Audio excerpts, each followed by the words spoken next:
Meus irmãos e minhas irmãs, mais uma vez estamos aqui agradecendo a Deus por essa oportunidade que nós temos diariamente de juntos refletirmos a palavra de Deus. Hoje, no Evangelho de Mateus, refletimos sobre as práticas religiosas, as práticas cristãs, a oração, a esmola e o jejum. Como então, meus irmãos e minhas irmãs, praticarmos o que Jesus nos ensina com fé, com esperança e caridade? Aqueles que têm fé, na oração eles se aproximam de Deus.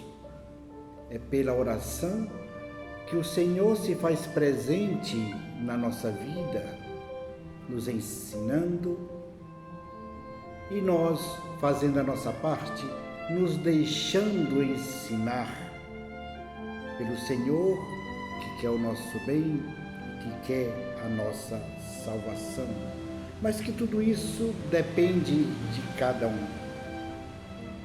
A outra prática que trata do Evangelho é a esmola, a caridade. Como nós devemos praticar isso? Dividindo aquilo que nós temos, partilhando aquilo que nós temos. É uma prática que Jesus nos ensina com seu exemplo. Tudo que tinha era para partilhar, inclusive a sua vida. Ele partilhou com cada um de nós para nos mostrar a verdade e nos apontar o caminho de regresso à casa do Pai. E depois o jejum. O jejum que deve ser uma prática de controle das nossas vontades pessoais. Um controle daquilo que nós, às vezes, queremos fazer, mas que não faz bem para cada um de nós. O controle da minha vontade, deixando que o Senhor dirija-nos e que a sua vontade prevaleça na nossa vida. O que Jesus encontrou naquela época, certamente o que encontra hoje, são pessoas que praticavam tudo isso,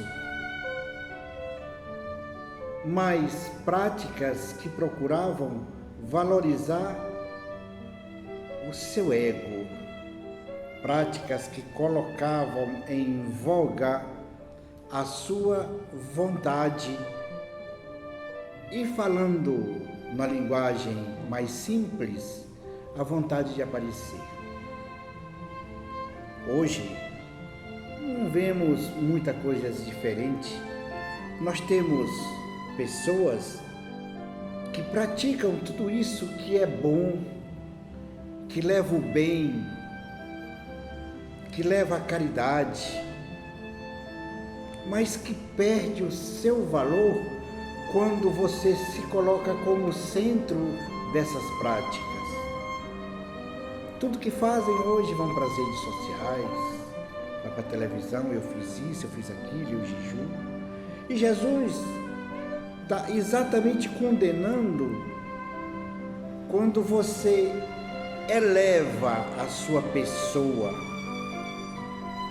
deixando que o bem não prevaleça, porque o bem só vai prevalecer na nossa vida quando nós colocamos o amor, a caridade, a fé, a esperança na pessoa de Jesus Cristo no centro da nossa vida. Ele é que deve dirigir a nossa caminhada.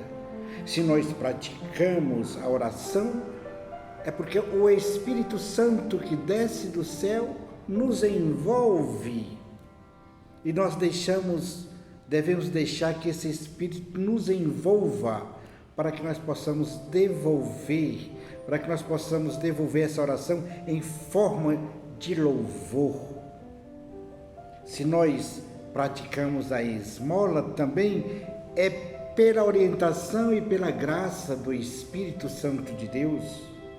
Se nós nos controlamos a nossa vontade através do jejum, obviamente, tudo isso é graça.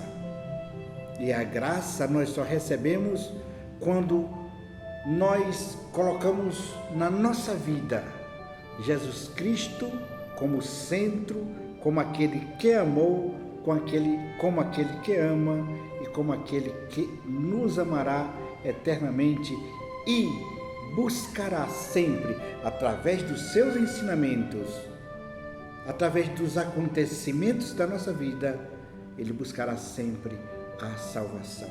Portanto, meus irmãos e minhas irmãs, façamos essas práticas que são boas e não deixemos que essas práticas boas se transformem ou se percam pela nossa necessidade de aparecer. Jesus Cristo é que deve aparecer em todas essas nossas práticas. Louvado seja nosso Senhor Jesus Cristo.